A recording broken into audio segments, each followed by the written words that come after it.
Hello guys, welcome to notes bar. आज का हमारा टॉपिक होने वाला है कम्युनिटी डायनेमिक्स। तो हम इसके साइनॉप्सिस में देखेंगे introduction, definition, types of community dynamics and factor affecting community dynamics and process in community dynamics and importance of community dynamics and conclusion then reference. तो ये रहेगा साइनॉप्सिस में। स्टार्ट करेंगे इंट्रोडक्शन से। कम्युनिटी डायनेमिक्स एक ecological concept है जो किसी कम्युनिटी में समय के साथ होने वाले बदलावों को दर्शाता है। इसमें स्पीसीज कंपोजिशन, पॉपुलेशन इंटरैक्शंस और इन्वायरमेंटल फैक्टर्स के कारण होने वाले परिवर्तन शामिल होते हैं।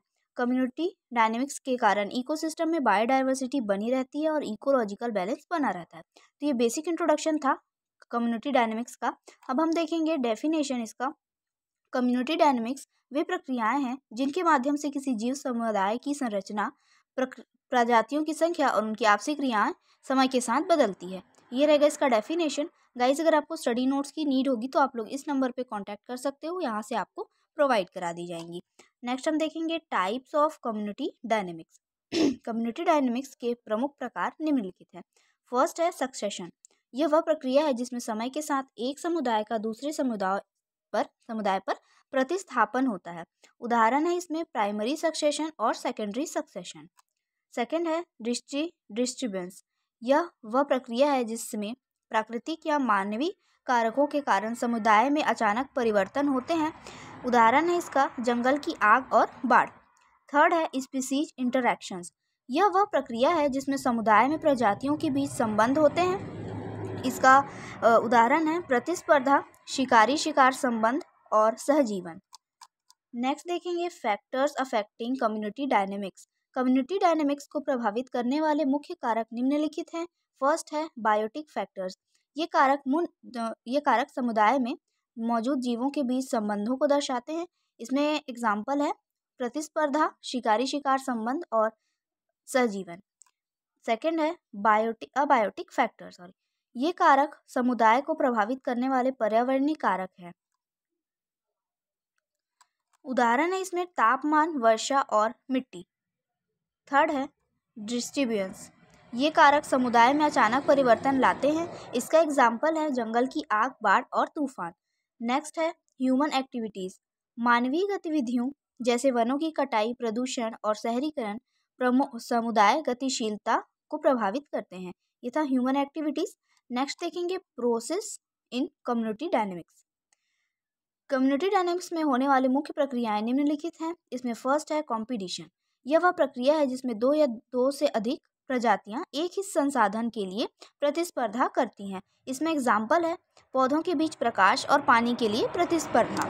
सेकेंड है प्रीडेशन। यह वह प्रक्रिया है जिसमें एक प्रजाति दूसरी प्रजाति को खाती है। उदाहरण है शेर और हिरण के बीच शिकार शिकारी संबंध। थर्ड है सिम्बायोसिस। यह वह प्रक्रिया है जिसमें दो से अधिक प्रजातियां एक साथ रहती हैं और एक दूसरे को लाभ पहुंचाती है। इसका उदाहरण है फूल और मधुमक्खी के बीच सहजीवन। नेक्स्ट है सक्सेशन। यह वह प्रक्रिया है जिसमें समय के साथ एक समुदाय का दूसरे समुदाय पर प्रतिस्थापन होता है। इसका एग्जाम्पल है प्राइमरी सक्सेशन और सेकेंडरी सक्सेशन। नेक्स्ट देखेंगे हम importance of community dynamics. First है इसमें ecosystem stability. Community dynamics ecosystem में स्टेबिलिटी बनाए रखने में मदद करता है, जिससे स्पीसीज इंटरैक्शन, फूड चेन्स और इकोलॉजिकल बैलेंस बना रहता है। यह इकोलॉजिकल डिस्ट्रीब्यूशंस को कम करने और इकोसिस्टम को अधिक सस्टेनेबल बनाने में सहायक होता है।